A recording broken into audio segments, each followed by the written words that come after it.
On est bien dans l'actualité avec nos hors-séries ces dernières semaines. On vous l'avait promis, voici la Surface 3, nouvelle version que nous présente Marc.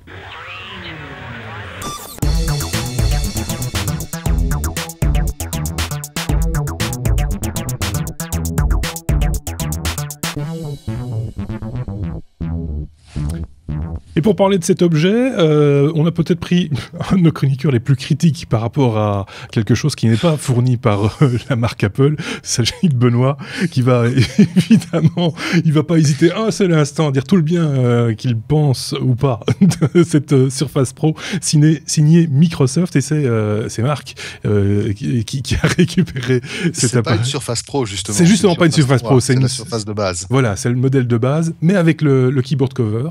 Voilà. La Surface 3, keyboard cover, on l'avait déjà évoqué dans un de nos numéros, et c'est peut-être pas plus mal, effectivement, de montrer de quoi il s'agit et d'avoir ton opinion sur l'objet. Alors voilà, ça c'est la Surface Pro. Tu vois, maintenant je m'y perds, c'est vraiment. Donc voilà la Surface 3, ouais. Rewind. Voilà la Surface 3 de Microsoft. C'est donc la petite sœur de la Surface Pro, qui elle est déjà disponible depuis un certain temps. Qu'est-ce qu'elle a de différent? À part sa taille, c'est un appareil qui est embarqué, qui embarque un processeur quad-core Atom, donc Intel.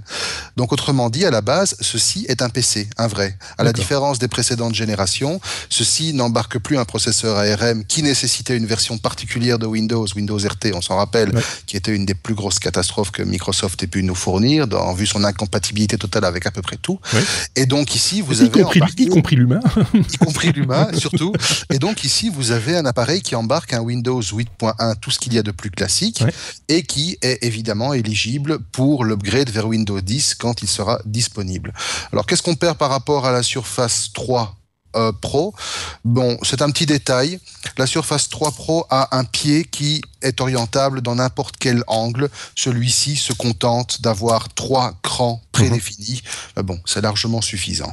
On retrouve également un petit port pour mettre une carte micro SD. Je crois que le truc embarque, ça bouffe du micro SD XC, donc on peut aller en théorie jusqu'à du 2 Tera, mais voilà, encore une fois, comme on l'avait dit à l'époque pour le G4, la carte vous coûtera plus cher que l'appareil. Sinon, au niveau retour d'expérience, on va l'allumer pour voir. Oui, en fait, on va l'allumer, on va attendre qu'elle s'allume parce que c'est un PC. C'est pas une tablette, c'est la première chose à se... Ça doit sortir d'hibernation et c'est pas toujours rapide. Donc voilà.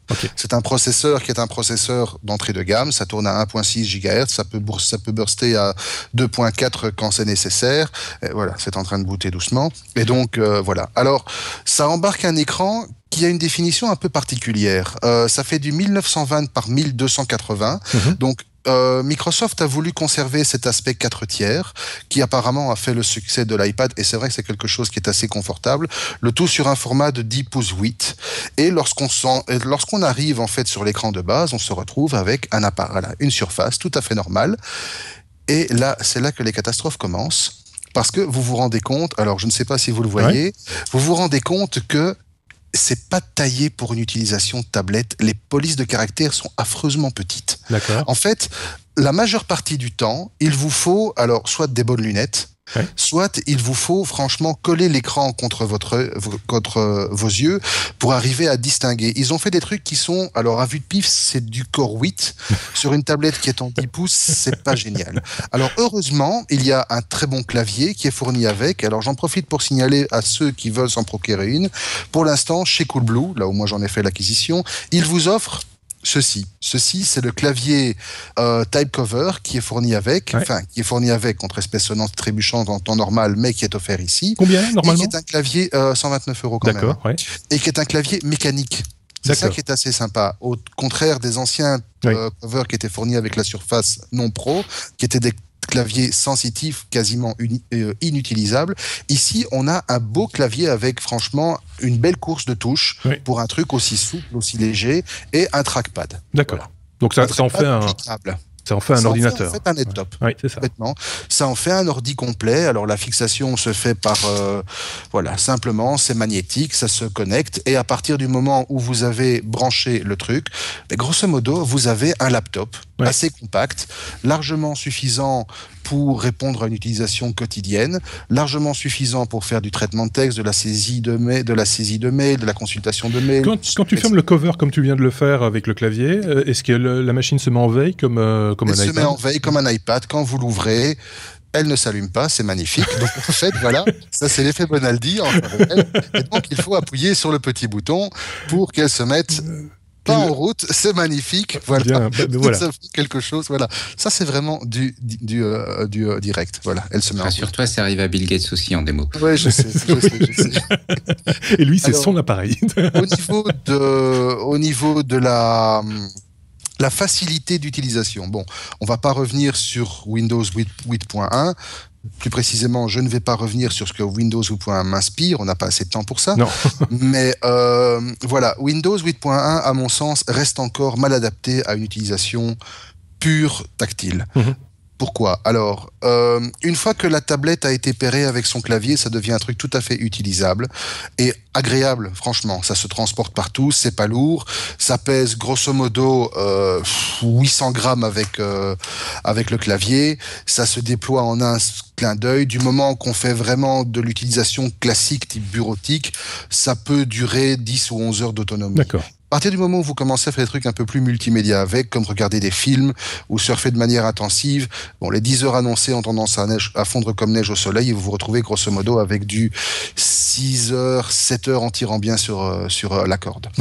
Donc, de ce côté-là, c'est un peu manqué. Au niveau de l'ergonomie, voilà, de nouveau, cette disparité entre ce manque de cohérence plutôt au niveau de l'interface utilisateur qui fait vraiment penser à une expérimentation plus qu'à une interface finie par moment, pêche vraiment.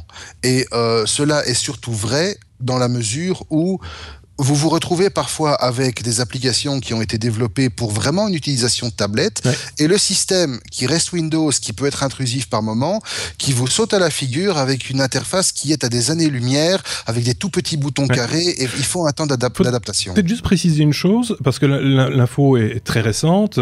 Cette semaine, nous enregistrons on est quelle semaine ? On est la semaine on est au mois de mai, c'est déjà bien. Voilà. On enregistre le 14, pour être précis, le 13 mai ou 14 mai, peu importe, dans ces eaux-là. En tout cas, l'annonce est tombée il y a quelques jours.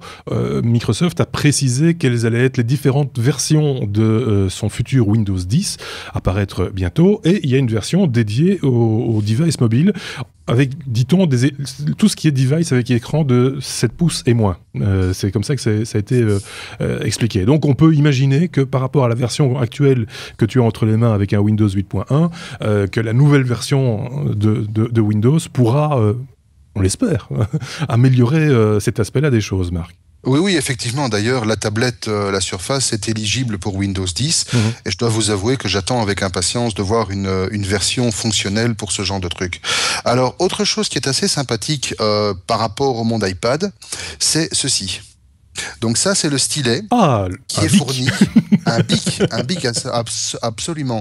C'est un stylet sans fil, chose appréciable et rare sur ce genre de modèle, sensible à la pression, avec une pointe fine. Donc ce n'est pas les gros stylets dont on a l'habitude sur iPad, et qui permet, alors c'est étonnamment précis, franchement. Il y a une application qui est fournie en standard avec la Surface, qui est une application de dessin, qui permet de simuler différents types de papier, différents types d'outils, pinceaux, aquarelles, gouache, etc.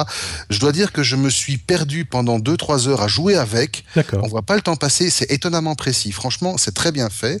Ça peut être couplé avec différentes actions via le logiciel. Il y a différents boutons qui permettent justement d'assigner des actions selon qu'on se trouve dans un logiciel de dessin, dans Photoshop. On peut prendre des notes à main levée avec OneNote. On a une application qui va popper un peu comme un post-it pour noter un truc à la volée. C'est très bien pensé. En temps normal, ceci est encore un truc à acheter en plus. D'accord. Il me semble qu'on avait parlé d'un 89 €, il me semble. On avait parlé d'un stylet du même type qui réagissait également à la pression et à la vitesse aussi de tracé, etc. Et ça avait été testé, si ma mémoire est bonne, avec une tablette Samsung à l'époque. Donc sous Android. C'est possible. Mais je sais que les tablettes Samsung, à une époque, embarquaient justement un petit stylet, et c'était le cas normalement avec la LG Note. Avec la... Oui, la LG. Non. Je ne sais plus. Non. La Samsung. La Galaxy Note. Voilà. On s'y perd. Voilà. Que dire encore de cette Surface 3 ? Ben, que dire encore? Ben, que finalement, c'est un bien bel objet, et surtout, c'est un bien bel objet parce qu'il va permettre une utilisation nomade. Alors là, évidemment, je change ma casquette, c'est le type de Fidelity qui parle. Au niveau des connecteurs, il y a quand même un truc assez appréciable qu'on ne retrouve sur quasi aucune autre tablette du marché. C'est ceci. Vous avez un port USB pleine taille. D'accord. C'est un port USB 2, hélas. Mais bon, pour l'utilisation qu'on peut en faire, c'est quand même assez sympa de pouvoir directement taper une clé USB, de pouvoir taper un petit disque dur, et vous êtes parti. Franchement, c'est sympa. Ça embarque également un mini DisplayPort et un port USB classique pour le chargement. Par rapport à la Surface 3 Pro, on a perdu le port de chargement propriétaire qui, lui, était un port magnétique, un peu à l'instar de ce qu'il se fait sur les MacBooks. Oui. Les anciens MacBooks. Et les MacBook Pro. Voilà. Et donc, effectivement, ici, il faut y aller avec le petit port micro USB. C'est un peu dommage dans la mesure où moi j'aimais bien le système de chargement sur la Surface Pro 3. Si vous aviez le malheur de vous prendre les pieds dans le câble, au moins l'appareil ne suivait pas avec. D'accord. Ici, voilà. Okay. Sinon, bon, qu'est-ce qu'on peut encore en dire? Elle embarque 2 caméras malgré tout. La caméra d'arrière est un 8 mégapixels. La caméra frontale est une 3 mégapixels / selfie cam, on va dire. Pas grand-chose, enfin, quoi qu'on peut l'utiliser aussi avec Skype pour faire de la vidéoconférence. Pour l'instant, il y a une seule version, c'est la version Wi-Fi. Il y a une version LTE qui va arriver normalement entre début et fin juin. Et au niveau des versions hardware proprement dit, bien, elle vient en 2 capacités. Soit la version de base qui est fournie avec 2 Go de RAM et 64 Go de SSD, soit la version haut de gamme, qui est celle-ci, qui est fournie avec 4 Go de RAM et 128 Go de SSD. D'accord. À l'utilisation, alors évidemment Bluetooth 4.0, Wi-Fi jusque AC, etc. Au niveau de l'utilisation au quotidien, c'est pratique. C'est pratique. Je me suis déjà en fait surpris aussi à délaisser un peu mon iPad pour taper des mails, pour surfer, etc. Par contre, et c'est là un autre reproche que j'adresse à l'écosystème Windows, et particulièrement à l'écosystème Windows Metro / tactile, etc., c'est la pauvreté du store. C'est ça. Là, effectivement, c'est quelque chose qui pêche. J'ai passé pas mal de temps à essayer de trouver des équivalents aux applications que j'emploie assez souvent sur iPad. Alors, Flipboard, qui est mon lecteur de RSS favori, il est intégré dessus, donc ça, c'est déjà un bon point. Par contre, j'utilise un autre lecteur de RSS qui est l'excellent Reader sur iPad. Je n'ai pas trouvé d'équivalent.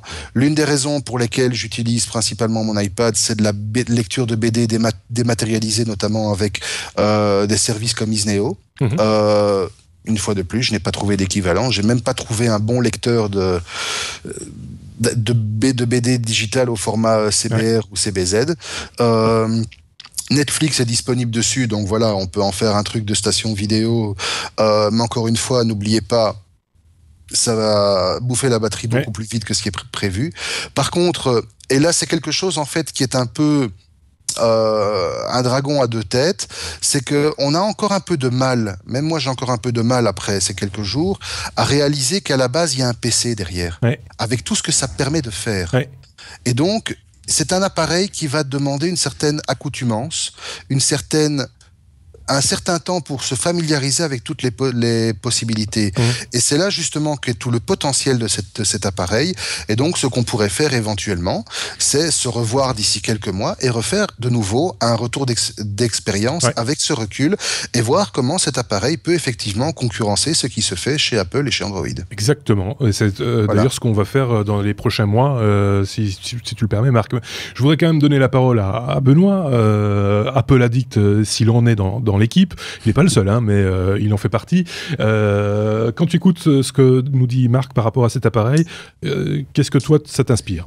Mais je ne l'ai pas essayé. Non, on est d'accord. Mais j'ai vraiment l'impression d'entendre un petit peu les raisons qui font que je suis extrêmement attiré par le MacBook, le nouveau MacBook Apple. C'est-à-dire une machine qui est... Parce que c'est ce que Marc n'a pas arrêté de répéter, c'est un PC, c'est un PC, c'est un PC.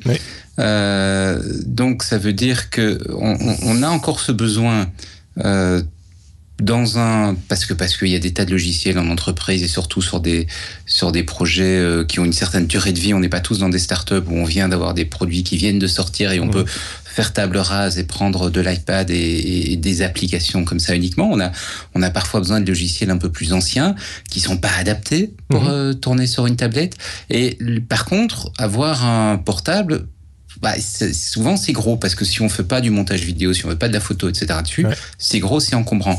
Et donc je trouve que cette idée d'avoir un petit portable, d'utiliser les technologies de la tablette pour faire des portables plus petits, moi j'adore. Alors de ce que j'entends de Marc, c'est un peu la même chose. Là c'est le côté goût qui va parler, peut-être un petit peu moins élégant dans la forme et certainement un petit peu moins fiable dans le logiciel de ce que j'en ai vu dans la brève démonstration de Marc, mais c'est cohérent en même temps avec la gamme de produits. Donc je trouve que l'idée est bonne. Et la gamme dans la gamme de prix aussi. Je pense que c'est un produit, si on le regarde comme étant un portable plus léger, je trouve que l'idée, elle est pas mauvaise. Et qu'on aime ce type de qu'on aime cette gamme de produits-là. C'est un positionnement intéressant de la part de Microsoft, finalement, parce qu'un endroit où n'a pas encore été Apple, en l'occurrence, cette idée de... si, c'est le MacBook. Oui, c'est le MacBook, mais le MacBook n'est pas tactile. Non, mais c'est ça. Alors, c'est en ça que je pense qu'Apple va plus loin dans sa réflexion. Parce que le fait de venir avec le même système... j'ai déjà eu l'occasion d'utiliser des PC tactiles qu'utilisaient certains confrères. Le fait de devoir tendre le bras sans arrêt vers l'écran, c'est compliqué. C'est pas un geste pratique. Non. Et donc, je pense que la démarche qui consiste à dire on assume le fait que c'est pas une tablette et on fait vraiment un portable, mais avec des technologies de tablette, participe à ce que je disais à l'instant en parlant de design de meilleure qualité, de logiciel de meilleure qualité.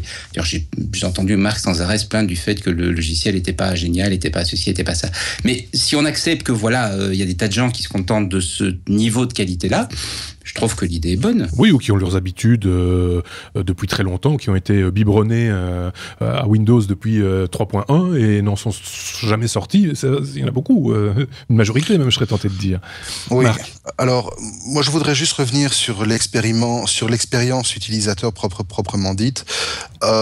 C'est clair que le responsable principal de cette disparité d'expérience, ça reste Windows, et plus précisément Windows 8. Windows 8 n'est pas franchement une réussite à mon sens. Je pense que je ne vais pas me tromper en le disant, et je pense que beaucoup de monde pensent la même chose. C'est pour ça qu'il est vraiment crucial que Microsoft ne rate pas le coche avec Windows 10 au niveau d'utilisation sur des appareils de ce type-là, parce que ça pêche très fort. Ça pêche vraiment très fort, et il y a un potentiel exceptionnel dans ce genre de petit appareil. Et franchement, je ne serais pas étonné que d'ici quelques temps, et là je pense que Benoît serait encore plus intéressé, on voit sortir un MacBook tactile avec clavier détachable. C'est quelque chose qui pourrait franchement arriver à faire l'union entre tout l'écosystème, devenir le chaînon manquant dans tout l'écosystème qu'Apple met en place depuis plusieurs années. Alors, est-ce qu'ils iront jusque-là ? Ça, c'est évidemment... c'est la grosse question. C'est la grosse question. Il y a toujours cette rumeur d'un futur iPad Pro qui perdure, dont on voit... C'est un petit peu le monstre le Loch Ness. Hein. On voit apparaître cette information qui n'est pas fondée, d'ailleurs, régulièrement sur les réseaux sociaux en particulier. Ça pourrait être un segment intéressant, non, Benoît ? Moi, je méfie toujours de cette tendance. Je suis informaticien, donc quand je vais insulter les informaticiens, je me mets dans le lot. On a cette tendance en tant qu'informaticien à vouloir réduire le nombre de systèmes, gérer la complexité en faisant moins de différences. On veut un logiciel qui fait 2 choses, on veut un logiciel qui fait 3 choses, on veut un logiciel pour unifier. Et ça... c'est une logique très technique, c'est très tourné sur le travail du technicien, ça ne correspond pas nécessairement, et dans bien des cas, ça ne correspond pas à la logique de l'utilisateur. C'est ça. Et donc, partir de l'idée d'un OS unifié, dans l'état actuel des OS, je pense que c'est une mauvaise idée. Et je pense que le fait d'avoir 2 OS qui ont des éléments en commun, parce que macOS et iOS ont pas mal d'éléments communs, mais qui ont une interface utilisateur radicalement différente, est une meilleure stratégie que la stratégie de Microsoft. point de vue utilisateur. Donc un écosystème commun, oui, des interfaces, des systèmes d'exploitation différents, ça il faut conserver manifestement, vu l'usage qu'on en fait, c'est encore la meilleure façon de le gérer en fait. Et là évidemment, on n'a plus ce problème, comme évoqué par Marc d'ailleurs là tout à l'heure, sur du display, sur des choses qui sont mal adaptées à des petits écrans ou des écrans tactiles, et donc c'est un avantage finalement d'être sur des systèmes d'exploitation diamétralement pas opposés, mais différents en tout cas. C'est une possibilité à suivre évidemment de très près, que ce soit du côté du monde Apple, que ce soit du côté du monde Microsoft, et en particulier, on attend avec impatience l'arrivée de Windows 10, soyons clairs, pour voir justement s'ils sont sur la bonne tendance. On a tendance à le penser, en tout cas, on l'avait déjà évoqué ici avec Sébastien, qui nous disait tout le bien qu'il pensait et qui voyait évoluer Microsoft et faire des annonces de manière un peu réfléchie, un peu plus réfléchie par le passé, un peu moins fougueux et un peu plus sensé, entre guillemets, et qui était plutôt prometteur. À voir donc. Marc, on reviendra sur la tablette dès qu'il y aura une avancée, on va dire, au niveau software. Ouais, c'est clair qu'on en refera un test quand elle sera dotée de Windows 10. Voilà. Effectivement. Et donc, mais on a déjà vu un bel aperçu du côté hardware de l'animal, ce qui est pas plus mal. Merci Benoît pour ton avis éclairé. Merci Marc pour ce retour d'expérience donc de la Surface 3 et de son keyboard cover. Merci de nous avoir écoutés. N'hésitez pas à commenter ce hors-série et nous laisser des messages ici en commentaire. Merci, à très bientôt. Au revoir.